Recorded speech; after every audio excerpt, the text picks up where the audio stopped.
Just waiting for a moment to let a few people in.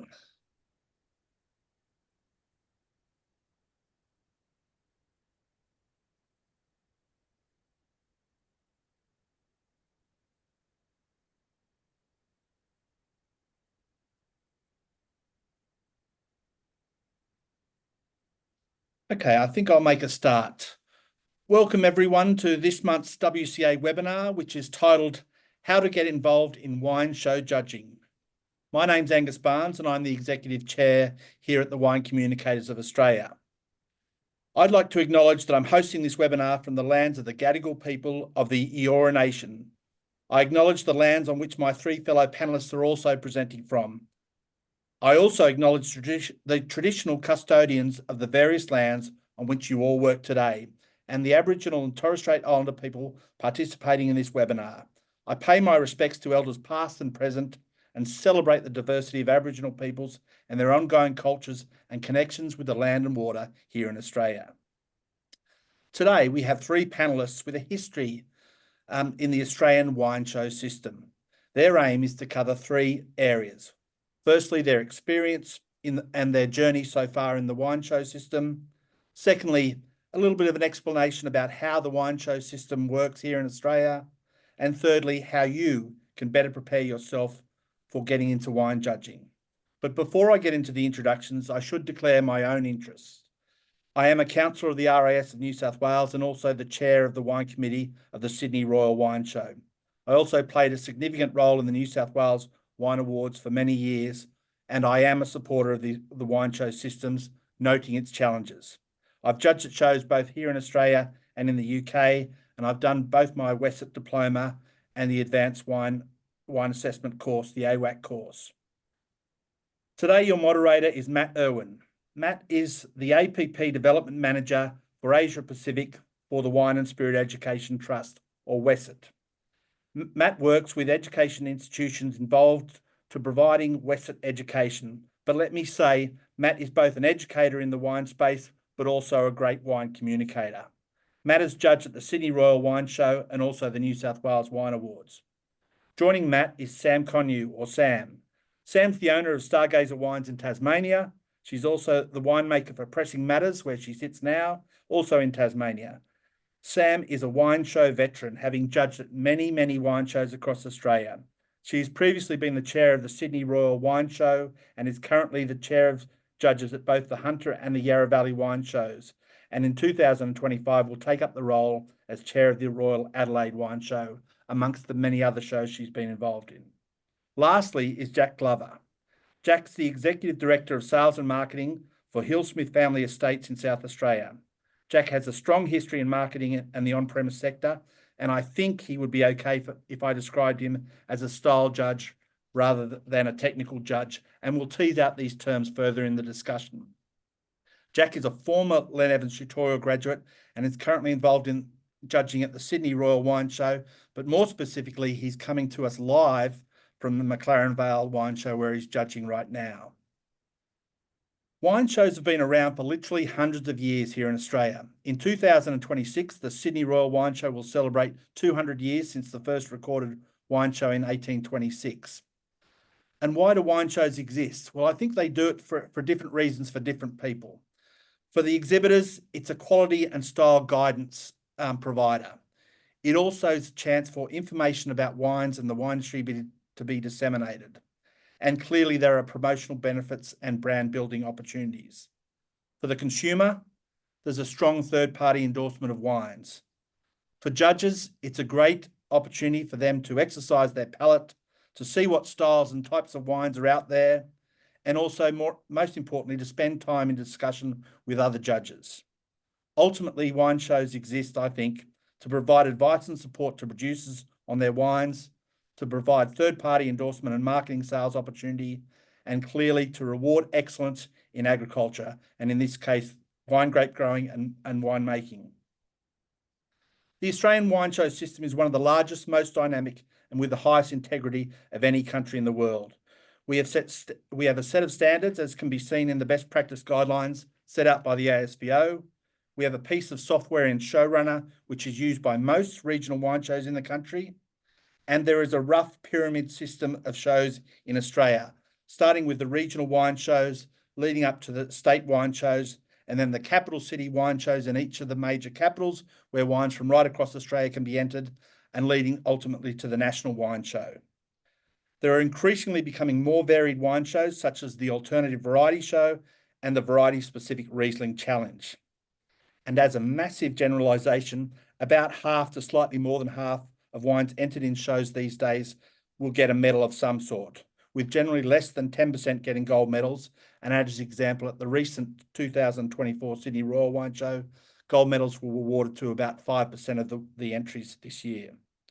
The show system's evolving. We are seeing less faulty wines and higher quality wines entered. Also, the days of winning a gold medal or a trophy and selling out the next day are less common. Wine shows need to develop over time to play a bigger role in education and marketing, and to help answer the question of what's in it for me, for the exhibitors in the wine shows, who ultimately are the people who are providing the wines.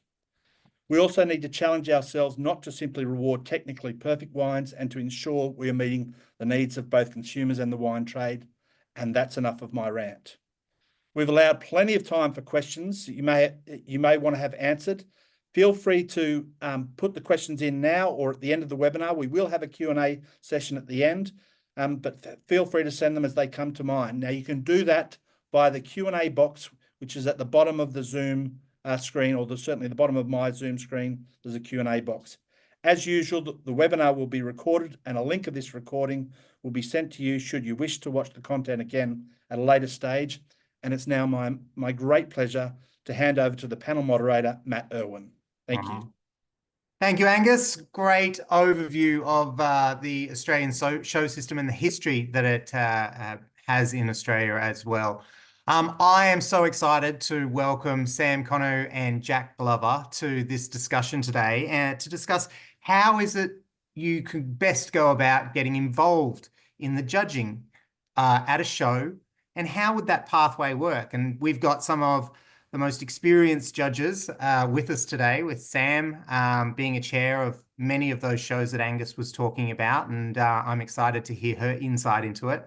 And Jack as well, with his experience across the sales and the marketing side of the wine business, which, as we know, is very, very important, but also his technical skills as a judge and his background and what he brought as well. So I'm not going to talk too much. I really want to hear from Sam and Jack through this. So I'll start. Sam, could you tell us a little bit about maybe your life before you got into judging? Look, it feels like a long time ago, Matt, now that I had a life pre-wine show judging. So I guess, and it pretty much coincided with me starting as the winemaker at Wirrawurra Vineyards in McLaren Vale. So I started there in 1999, and that was my first full-time role actually in the wine industry. So I'd done the whole kind of vintage dance around the globe for three years, I think, prior to that. So I started at Wirrawurra, and that was pretty soon after that I did the advanced wine assessment course and started judging pretty much after that. So and that kind of sped up after I did the Len Evans tutorial in 2002. So yeah, it's not that much kind of pre-wine show. Well, a lot of technical skills you were bringing from a winemaking perspective, which a lot of us in the wine industry don't have that experience. So, and Jack, before you got into the judging, what was your life like? Oh, look, time-wise, it's probably not dissimilar to where Sam was. So I left school in New Zealand and studied at University of Adelaide, did wine marketing degree, so got obviously exposure to, I like to say, it was sort of wine without the science to a certain extent. So we got all the fun parts of the degree that the winemaking students did without biology, chemistry, and the others. So that was quite nice. And then when I went back to New Zealand, and if you've picked the accent already, I went back to New Zealand in about 2005 and joined the show system there. And prior to that, I had a long family history, brought up in a vineyard. My older brother is an active judge. He did the Lenny's tutorial in 2001, so I was quite aware of his journey at that stage, and sort of he encouraged me to get into the system, and some of those early discussions with different people around how to approach it, particularly with some of the people or the colleagues that you judged with. You come from a background that'll be different to everyone else, so just be sure about that. And that was really good advice. But certainly early on, it was probably encouraged through the family around it. It's a good place to be, but in particular, Ben's experience with wine show judging. Yeah, awesome. So everyone does come from different backgrounds, but what traits or characteristics would you say are beneficial in a judge, Jack? Look, I've just walked out of my panel, which is one you shouldn't do right before the callbacks, but thought this was an important call to join. I think that my experience early on, and Sam might have a similar one, is there was a bit of a transition period where that sort of combative opinion-based judging sort of gave way to, I wouldn't say collegial, because you got to stand up for the things you believe in, but realise that it is a committee-based approach, and I think that's a good one to have. I think it's good to make sure that you do back the strengths you've got. Don't leave them to the side, and like most things in life, you don't want to walk away wish you hadn't said something. And talked about a wine. I think those things are valid. The ego at the door one that people talk about is always important. The other one is that you're here to make a decision, and there's a finite amount of time. There's a lot of volunteers in a show, and so therefore, part of making that decision is being decisive about what you think, accepting what others do, and then moving on. So I think those things are probably most valid now, and you can see the efficiency of the show system and how it works here. And I'll say on the other side of the Tasman that most shows are pretty slick. Very few issues around time or conjecture. So yeah, wow, a lot of volunteers donating their time. Sam, from your perspective, what type of traits or characteristics do you see as beneficial in a judge? Look, I think Jack's covered off some really great points there. I mean, the most important one to me is leaving the ego at the door and realizing that your biggest stakeholder, or the biggest stakeholder of wine shows, is the exhibitor, and you're there to serve them, and to ensure that every single wine that's put in front of you gets the appropriate amount of attention, because everyone's paid the exact same entry fee, right? So it doesn't matter whether you're a Blanc de Blanc sparkling wine, or a Pinot Noir, or a Chardonnay, or a Rosé, or a Prosecco. Everyone's paid the same fee, so they deserve the same amount of time for you to appraise the wines appropriately. And then I think as you move up the hierarchy, which we'll talk about a little bit soon, but as you move up, the importance of being able to listen to the other people around you. We are fortunate enough with judging these days to have an extraordinary pool of people that are around the judging bench. So being able to take everyone's views into consideration, and that becomes more and more important as you move further up, and be able to judge, weigh those people's opinions and decide where you sit. But I think Jack's right in terms of you're there to make a decision. It's not about making friends or having a good time necessarily. Hopefully those things happen, but we're there to do a job. And I think so, treating it as a something that needs a considered outcome rather than just a day off work, because it certainly is. And that's, I guess, the other thing as well. It's something that's quite different from our working lives, because it does take up a lot of focus and attention, both physically and mentally. You're really focused on what you're doing, getting through the day. And whilst the number of wines that we judge these days is a lot less than it used to be, it takes a lot of toll when you're putting alcohol into your mouth constantly through the day. So physically being able to cope with that, and being able to pace yourself through the day, and then mentally focusing on one task for, and the capital city shows can go on for up to 5 days. It's something that's quite alien for us now when we're so used to juggling multiple things at once. So that ability to focus is really important as well. Yes, it is, for long periods of time. So Sam, I might get you to talk about how you've spoken about the exhibitors getting the quality of time from the judges, but how is the integrity of the shows done? So how the judges are served them blind, how does that work? Well, I guess, and that's where, you know, the robustness of the system really comes into play. At no point do the judges get any exposure to what the wines are or any indication or pointers about what the wines are. So all shows have an incredible committee and stewarding system where the wines are poured either without the judges being in the room. So they're poured prior to each class being judged, without the judges being in the room, or if they are in the room, then the wines are covered as they're poured out of bottles.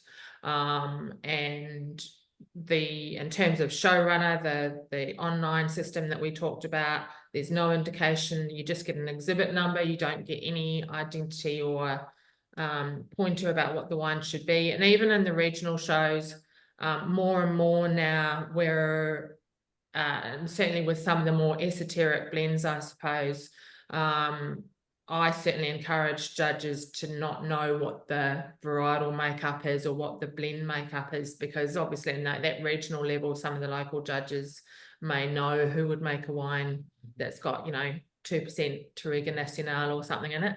So yeah, it's an incredibly robust system. Yeah. It certainly is. And Jack, maybe describe what do the stewards do?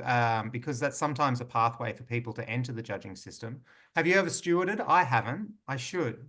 Yeah, I mean, I probably joined the system the old school way, which was steward and not annoy anyone so much so that they don't invite you to associate. So what do the stewards do? About 20,000 steps over about 3 days at least. So, I mean, the stewards are very, very important because the efficiency of getting a result relies on their ability to be able to deliver, you know, on time and full, the flights of wines, the recalls that you do. So essentially, you know, most shows will have panels of judges, you know, with a panel leader, which is more around leading the direction of the panel rather than leading the results. Mm-hmm. And they'll have a mix of senior judges or judges and associates. Now they'll obviously have a set of stewards that work with them through the week or the days that you're judging, and that synergy is really important. You know, set the wines out, clear the glasses. The recall system obviously benefits from the fact of being automated now as opposed to being handwritten. So that's obviously got a lot more accurate and a lot faster. But their ability to be able to make the seamless nature of a show work is really important. And it's a bit like, you know, if you think back to those great restaurant experiences or hospitality experiences where it happened, you didn't know it really did. That's kind of a sign of a great show and the way the stewards work. And as I mentioned before, I think a lot of shows work pretty seamlessly now.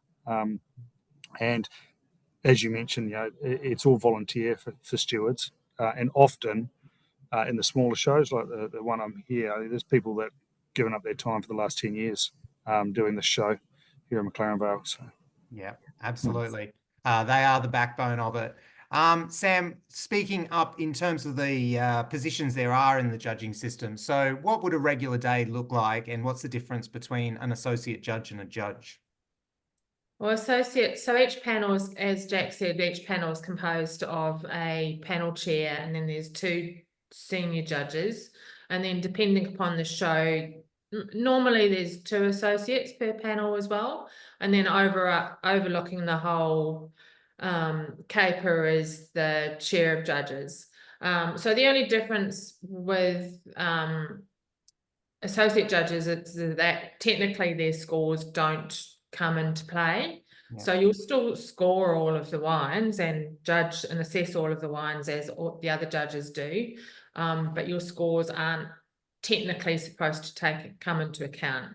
However, depending upon the show again, depending upon the discretion of the panel chair, if you've got good associates who know what they're doing, then your wines will get called back again for another look, and they'll go into the mix and randomized as all the other wines are. And I mean, I've seen it happened on at least half a dozen occasions where an associate gold has got up to be either top of, to take the top gold in a class and then go on to take trophies as well, when no other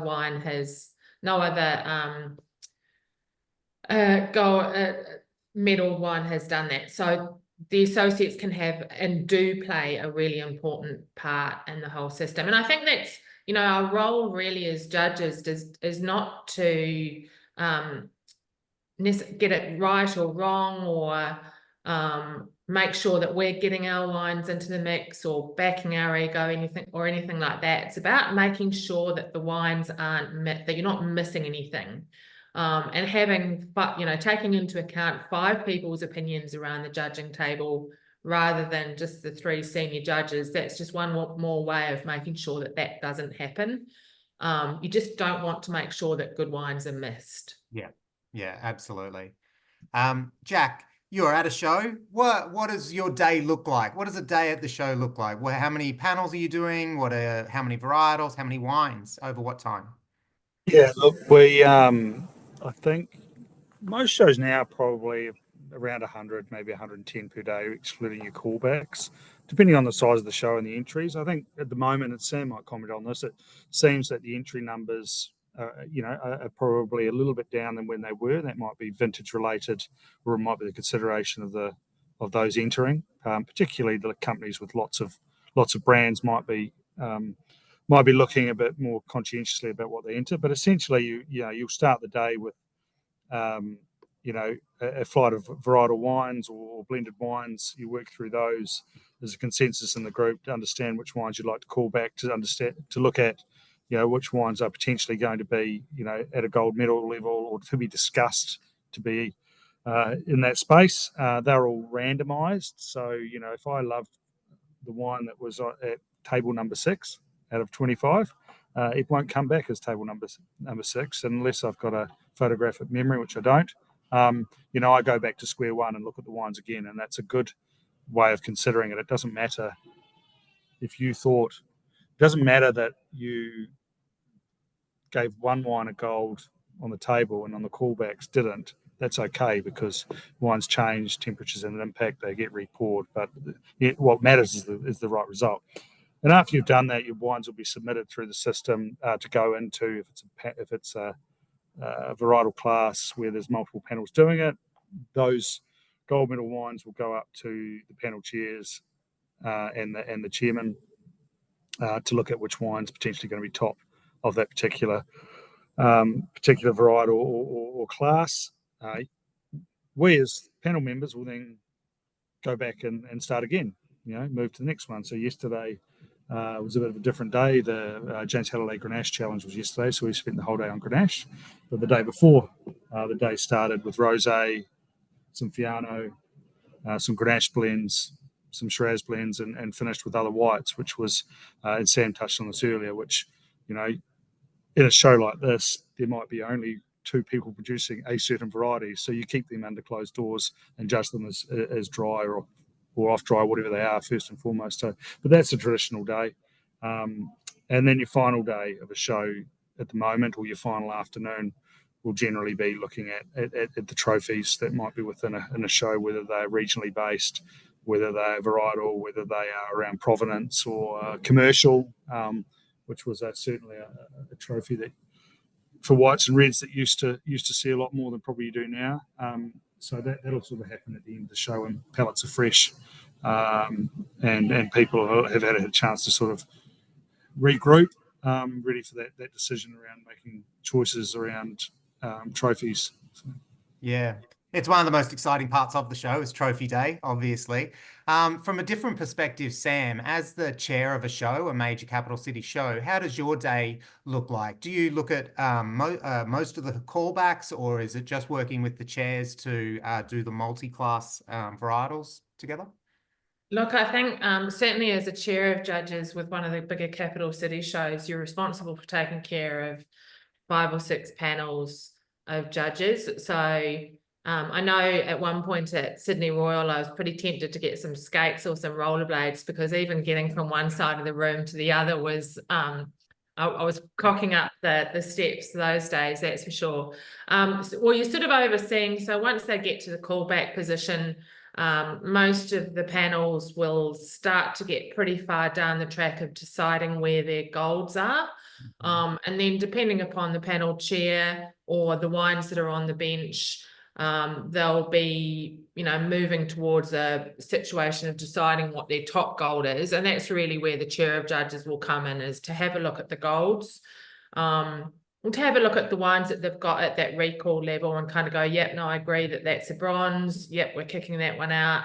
Look, I think you might have been a little bit hard on that silver. I think that's certainly, and comparative to the other wines that I've seen come through from the other panels, I think that's probably a gold medal wine. So let's push it forward. And then, when it's getting to the top gold period, and certainly a lot of it now, and it's the same with regional shows, you've got classes which are split across the various panels, which again is making sure that we've got multiple eyeballs on the different wines. And I think that's one of the bigger things now, is that they didn't used to be split. You'd have one panel doing one class, which was torture back in the day. I remember 20 years ago now, probably even more, at Sydney Royal as an associate and getting more than 100 current vintage Cabernets in the afternoon as one class. So now those 100 entries would be split probably across 3 different panels. But as chair of judges, you're getting to see the golds that come from those different panels, and to get that overarching view of what's going on, that perspective. So that's really what the chair of judges role is to give that perspective on what's coming and communicate that to the panel chairs, and then to really, give those wines. Sometimes there might be wines that there's a little bit of contention around and you're not sure whether it's a gold or a silver, but I very much approach it from the perspective of giving the wines as much of an opportunity as possible, to have another set, to have all of the panel chairs to have a look at those wines, and then it's easy to push them back rather than, again, making sure that you don't miss anything. So alongside that and looking at those wines, you're making sure that as each class is completed, that it's all signed off in terms of the online system, whether it's Showrunner or whether it's one of the capital cities' own online systems, making sure that that's all signed off, that because you're keeping a record as well of the golds that have been awarded, making sure that that's cross-referenced and there's nothing that's not getting the award that it should be getting all the way through the process, and that you're happy with the score, because obviously, you can have a silver on 90 or a silver on 93, making sure that that's all appropriate. And then as you get through to trophies, making sure that, again, those scores are keeping line with the results. So there's a lot of, and particularly with the capital city shows, and this is kind of where it gets back to the history of the Royal Agricultural Societies as a judging forum, is making sure that there are those cross-reference checks. Lots of integrity. You sign up, the chair of judges has to sign off on the class and say it's complete and that's all finished off and finalised. And then you're back, having a look at more wines on the bench as we go through. So yeah, it's pretty full on, I have to say. You don't get much. I remember at one point in Sydney kind of getting to 3 o'clock in the afternoon and going, I think I've been trying to go to the bathroom for the last 5 hours. Just never quite getting there. So yeah, it's full on. You are always moving, but the rigorous process presents hopefully the best wine of the show, and they're presented with trophies. We talk about the stakeholders as the wineries hoping to be the greatest beneficiaries of the process. How have you seen the benefits to wineries who have entered the show judging? Has it been a lift in quality for them, or maybe a marketing opportunity on the back of it? Yeah, I think it's really important to kind of remember the impact that it can have for wineries who do very well. And even as judges, we can get quite jaded about the system because, so much of it and this reflects the landscape of the industry that we work in, is, there's a lot of the bigger companies who enter wine shows and do very, very well, but which is absolutely legitimate. But it's sometimes when it's the smaller companies who do well, that's kind of they're always the things that I remember. And in terms of the impact that we can have as judges as well. One of the most memorable moments for me in my final year chairing Sydney Royal was Riesling Freak that year got the wine of show with a beautiful Riesling, and it had been years and years since a Riesling had got wine of show. But even more memorable was John Hughes, who's the winemaker there, and it's his company. Such a beautiful bloke, and really just was overwhelmed by the success that he had got that evening with, because I think he picked up 5 or 6 trophies that night. And something like that had a measurable impact on him and his business, and what he was, a real validating impact, as well as obviously being a sales and marketing coup as well. But just so beautiful to see such a lovely guy doing so well. And that's when you kind of pat yourself on the back and go, yeah, we did something good the last few days. So absolutely. We see some trophies always going Hill Smith Family Estates way to Yalumba as well. Looking at it from the company perspective, what's the benefit for you to enter the wines into the show, Jack? Yeah, I think there's a lot of wine shows we've mentioned before, and they've got varying focuses, right? I think the regional shows will have potentially entries from producers that wouldn't enter maybe the bigger shows, or vice versa, those sort of things. So, but my thing is really around, I think one trophy at a certain wine show, and I actually think international rather than domestic, can have a really big impact. My previous role was lucky enough to be involved with Aris when it topped that decanter list, and that had a massive impact on it. And to be fair, finally it was noticed, right? Because it's sort of been latent for a long time, but that can have a big impact. But I think in the domestic Australian and even the New Zealand shows, it's a period of time around having that consistent performance in show to show that we're actually a benchmark, or we're actually at the forefront of producing this varietal in this style, and worth looking at considering in your repertoire of the great Rieslings or the great Rosés or something. I know, was it last year or the year before, one of our local Barossa wineries, I think, would have done 3 or 4 of the Rosé trophies across the major shows, which really says, well, that's clearly showing that this is a style to look at. So I think that's what it does for you as a wine business. And then how you promote it, you can emblazon your bottle, but not everyone wants to do that. You can pay for PR, not everyone wants to do that. So I think it's those things. Then there are shows around the world that do have commercial impact. So there's a New World Wine Awards in New Zealand, which is run by the supermarket, which is 50% of the wine market.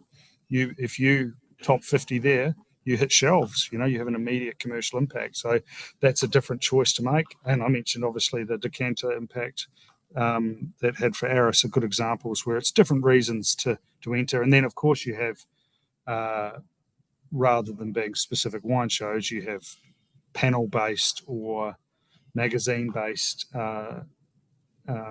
reviews, right? They're not done on the same system, but they have equal impact. Think of the Wine Spectator Top 100.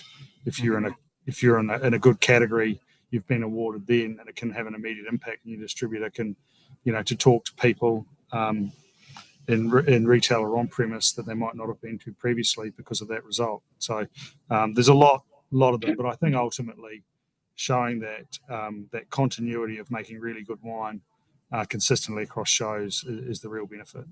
And that's the show system. It is a rigorous system to be able to test quality, and it does allow a winery to benchmark itself against other producers. But I think it also gives the benefit of rising the entire industry in terms of quality, because if you have something that's being picked up that might be able to be corrected, the show system can work together with the producers in terms of their collective. There's something here.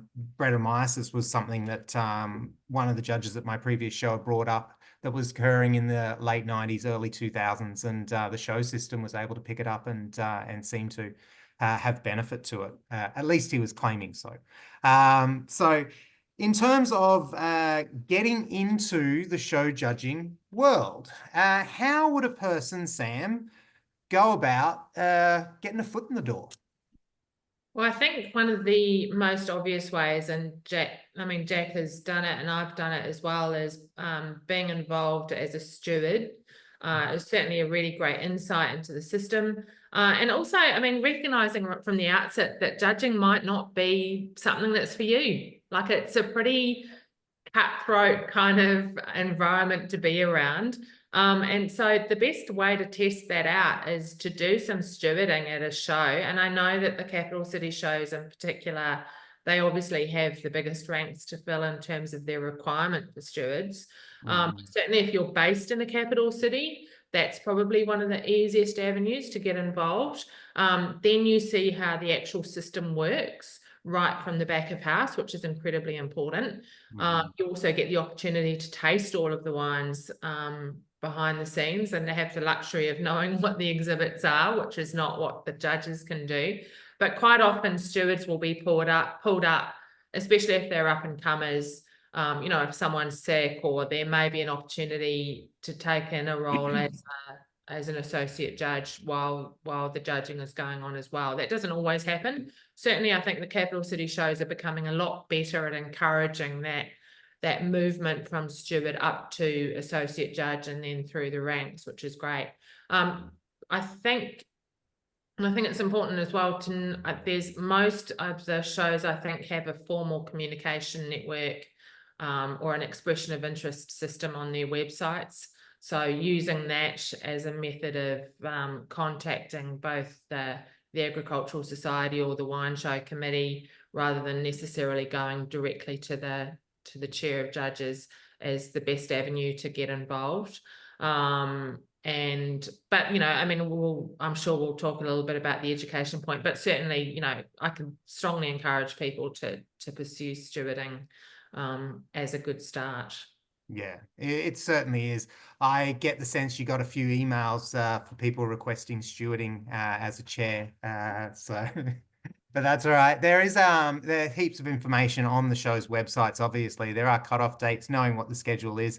It's prime show season at the moment. You would agree, Jack? It seems to be lots of shows and lots of people at shows. Your experience going from stewarding into associate, what was that big step up like? Yeah, look, I just a point that Sam made earlier around judging may not be for everyone, right? There are plenty of really good, experienced international wine people that judging 100 wines in a day is just not suited to. It's not how they get the best out of their palate or how they review wine. And I know lots of, and Sam, you probably had the same thing, where you've judged with potentially someone who may be a master of wine or writing in publications who's just doesn't enjoy it. So that's okay too. Look, my transition was, I got into it through stewarding. You come from a non-technical background, which I think is important for continuity and diversity in the way people look at wines. People who only see finished wines think about them differently than those to see them as the parts they are before they get there. But ultimately, it's those relationships you build at shows that'll give you that opportunity. And I don't necessarily think it's just shows that'll give you that chance as well. So there are plenty of magazine-based reviews.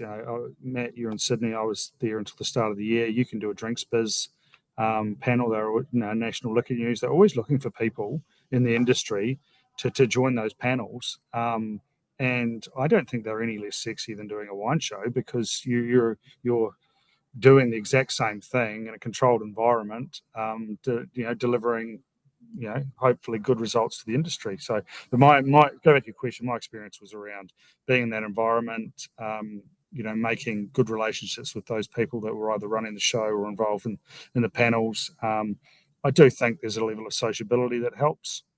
So that whole, be serious but don't take yourself seriously is valid, because, as you said right at the start, everyone's volunteering their time. And so that's really important. Yeah, I really like that idea, because there are tasting panels if you're in the major capital cities that you can jump in on and maybe just do Prosecco or do Riesling to be able to fine-tune your palate. I agree, education coming from a WSET perspective really helps before stepping in. I completed the diploma before I did my first show, and I was very thankful to have those tasting skills to be able to look at a wine analytically through a process and then determine quality from it. So education for me, and I think for a lot of people, is a really good first step. WSET has their systematic approach to tasting, obviously, the world famous, and it does allow you the confidence to be able to assess quality in terms of balance, length, intensity, and complexity, which is greatly beneficial. There's also the AWACS course. So you've done the AWAC course, is that right, Jack? No, I haven't done that. I haven't done WCT. What education or like skills did you have that you brought when you were an associate judge? So where were you tasting? Where were you? Where was your? Yeah, so I did an undergraduate degree, which obviously had tasting, mentioned that earlier, in wine, and then I guess tasted through with various people. You get an associate opportunity and you prove yourself on the panel. So I think the education part's are really important. I 100% do, and I haven't done the AWEC course. And look, living in New Zealand, you couldn't, right? I've only been back here for the last 3 and a bit years. So same with the tutorial, actually. So so I think that's important. I had a question from someone yesterday talking around, what's different around assessing quality at a show versus the way you might approach wines blind through a Master Sommelier or MW or WCT. But essentially, you really are looking at quality parameters that you mentioned before about the blick or the blicker or however many letters you want to add to it about balance, length, intensity, those sort of things. So in those other ones, you're often trying to ascertain quality within what actually the wine is. Yeah. So you may, a good example, Grand Reserva Rioja, if you identify it blind, you will call it high quality because the classification and the inputs into the wine, etc. Now, in a show, would every judge go 95 points gold? I don't think so, because there will be conjecture around level of oxidation. Is there too much American oak? What's the extraction like? Ability to age, all those other things. So blind analysis versus judging are quite different. And they are complementary, but you do find yourself in a different space. So I think from an education point of view, think about how you're tasting and when you're using those different skills and how they can complement each other. Yeah, and that is the key, certainly for a style judge, but we also have technical judges who come from a very technical wine-making background. Sam, you could speak to what a technical judge and how they look at the wines while they're judging. Yeah, I mean, and I think, to be honest, from a historic perspective, the Australian wine show system has been dominated by technical judges, certainly up until 10, 15 years ago. And that's really been one of the great transitions that we've made, is bringing in more style judges, whether it's sommeliers, sales and marketing people, retail people, who do have that broader understanding in terms of going, I believe that we can kind of directly correlate that with certainly the change in style of wines like Chardonnay, for example, and how that's evolved and continues to evolve in the Australian context.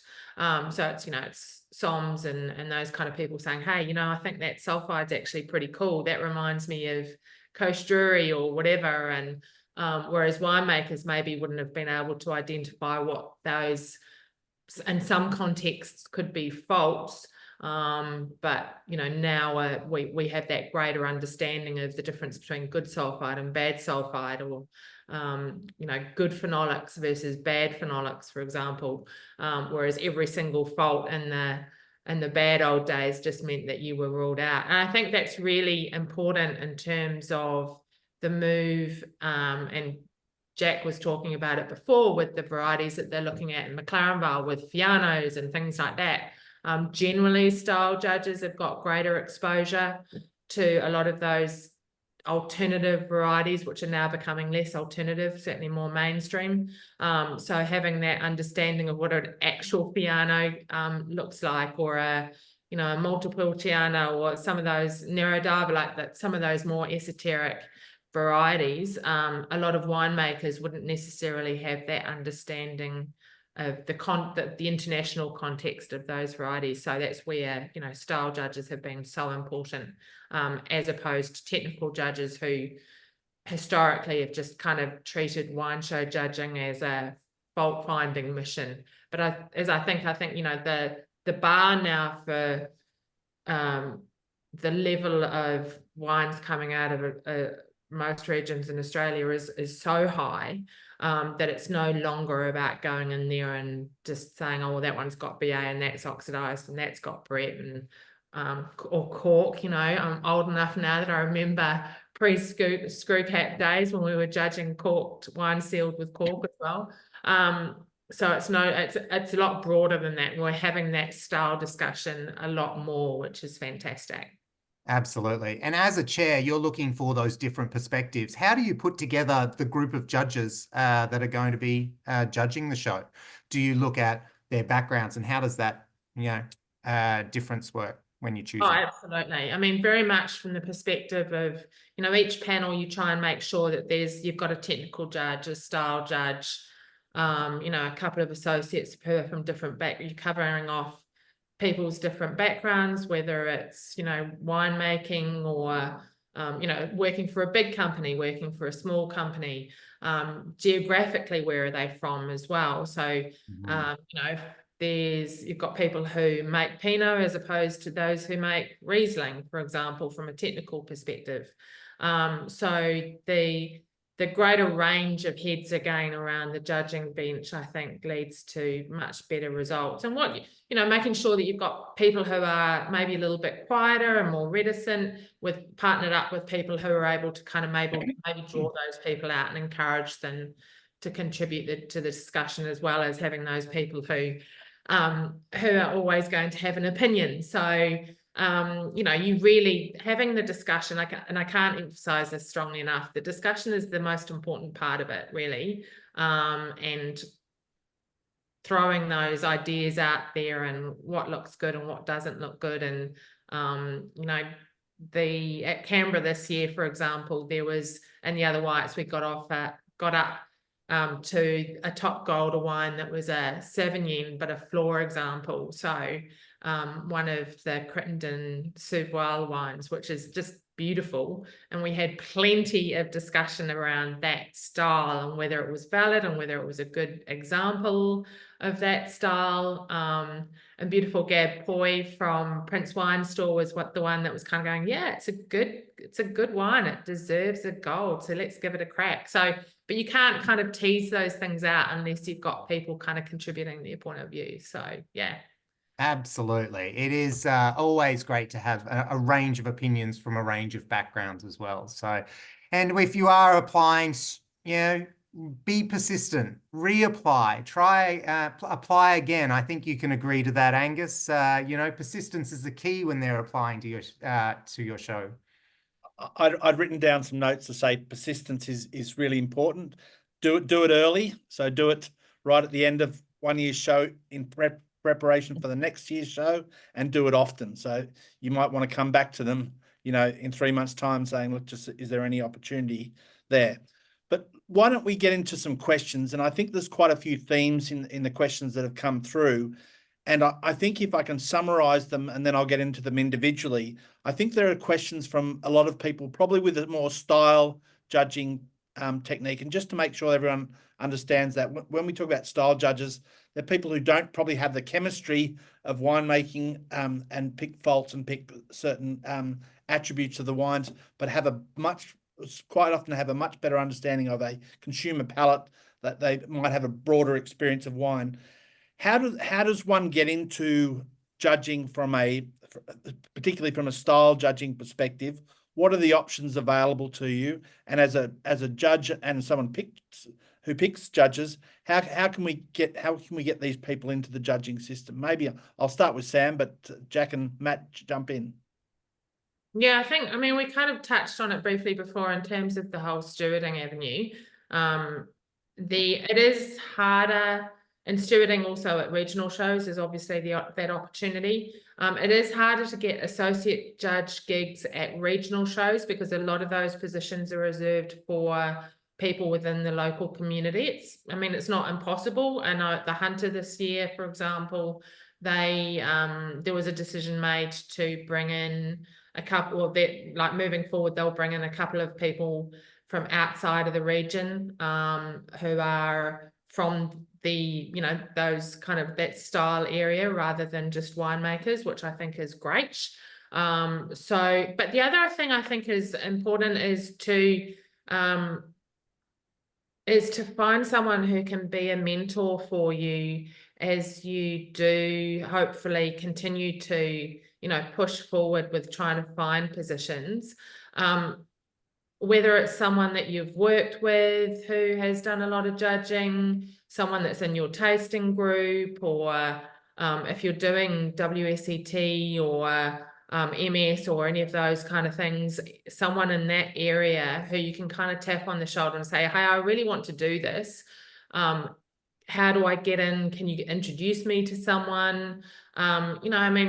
Obviously the Australian wine industry is big and broad and covers a lot of areas, but it still boils down a lot of the time to it's not what you know, it's who you know. And sometimes all it takes, as I said, is someone to be sick or someone's got to go overseas for a funeral or whatever, and it's just being in that right position so you do get a tap on the shoulder. So I love that. So we at the WCA run a mentor program, and 2 years ago, one of the mentees, the mentee said he wanted to get into the show system, and the mentor basically acted on his behalf and contacted a whole bunch of people, and eventually he got into the system. Now, I'm not saying it's going to happen to everyone, but I think it is a pathway, and I think that persistence is really important. But let's get into some of the questions which will probably tease out this theme a bit more. This question's from Mariresh, who I know well. Are there opportunities for mentorship or shadowing experienced judges for someone new to the wine judging system? And again, I know there are some shows with this direct sort of outlet. Does anyone want to pass comment on that? Yeah, so there are a couple of opportunities out there. As Sam said there, you can do a show judging training within the Hunter Valley system. Shadowing doesn't happen as much. You kind of have to be the person on the spot. So oftentimes if there is a gap, maybe a steward would step in. So even if you are stewarding, you can have that opportunity as well. There's Association Royal Sydney is teaming up with the Australian Society of Viticulture and Aenology as well. So investigating those routes. Jack, what do you think? Well, yeah, I mean that shadowing exists. I know when I was chairing Marlborough Wine Show, we would, after set up, do 2 or 3 hours with the panels with the stewards to give them the chance to judge. And because the opportunity was there, you had the time, as I said, and it was important, so we did that. The other one is could have mentioned this earlier, is there are international shows, and Angus mentioned judging in the UK. If you're in the UK, there are some big shows over there that have a lot of people in them. So the IWC has 26 panels every day for 10 days, and no one does all of them. And you don't need to be in the system to break through. And that's where you might get a leg in if you're in there. And that's a fantastic show, particularly if you want to enhance your ability as a style judge, because you see everything. Your panels are so diverse; they make the system here look quite homogenous, right? So but it gives you that chance. So there are other parts of the world where an industry is small. You can get that chance to, and if you've come back and want to break in and go, well, I was an associate for 3 days at the IWC in London, that counts for a bit. So Great tip. Here's a question about qualifications. So, and it's from a few people. Sort of, is it mandatory to have a WSET level 4 or the AWAC course, or maybe even the Len Evans tutorial? Is that critical, important, nice to have, and what else is available? I think that pretty much covers it off. It's certainly not mandatory by any stretch of the imagination. I mean, if it's like that whole thing, right? If it's you've got 2 people vying for a position and one person's done AWAC and the other person hasn't, and they're even Stevens apart from that, then you know, as a chair of judges or as a wine show committee, then you'll probably go for the person with AWAC. And we haven't really spoken much about the advanced wine assessment course. It's something that I was fortunate enough to do very early on in my career, and it's a very rigorous program, 4 days, and that's its sole mission, is to train people to be wine show judges. Back in the day, there was a lot more, it was kind of mandatory as a winemaker to kind of do it, because it stood you in extraordinary stead for assessing parcels of wine as well through the winery from a sensory perspective.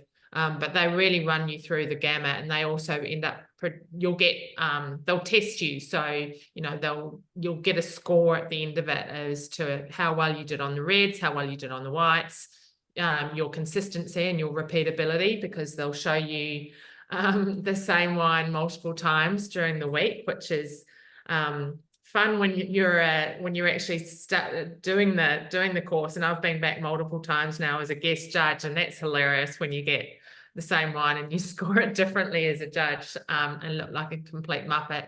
But it really is a fantastic course. It's expensive. I was fortunate enough to have my employer at the time pay for me to do it, but there are quite a few scholarships that are available, and certainly Angus, the Sydney Royal Wine Show, I think, offers one of those. That the ASVO has a scholarship also, so certainly do check out that program if you've got 4 days to spend in Adelaide.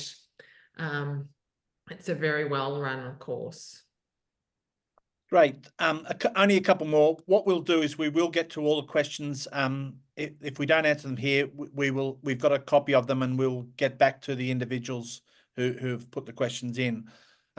Question here: how would you handle employees who are unwilling to support your involvement in the show system? Is there something you can explain to them about the benefits or something? Again, probably Sam and Jack, but Matt, if you want to answer that one as well.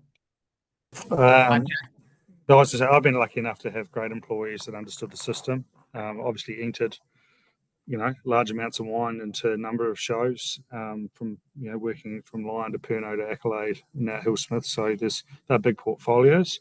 I think that ultimately, yeah, the show system should fall into the give back area, and hopefully, unless you've got an employer or a business that, you know, is really, you know, got a fundamental maybe issue or doesn't believe in the system, then really you are giving back your time to the industry, and you're also developing your people. And I mentioned before, the sociability or the stuff you learn or the discussion that Sam talked about and the things you'll open your eyes to are well worth the days given up, in my view.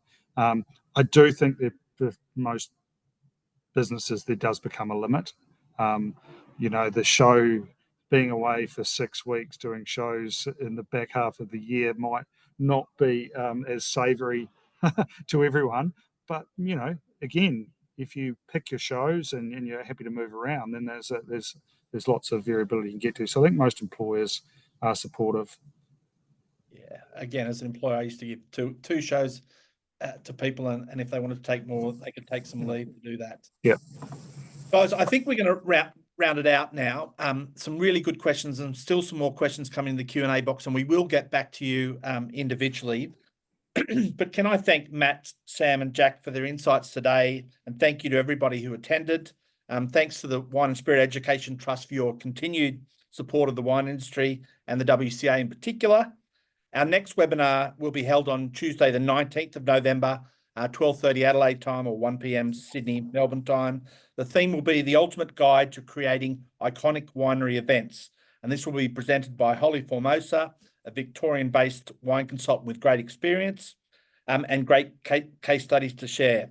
Further details will be available soon on the events page of the WCA website, and we'll share that via EDMs and socials. For all WCA members, all recordings from previous webinars will be held on our website under the education session. And if you've got any questions or suggestions on webinar topics, please email us at wca@winecommunicators.com.au. Thank you again all for your time. Thank you for attending this webinar, and we look forward to seeing you soon. Thank you all. Thank you.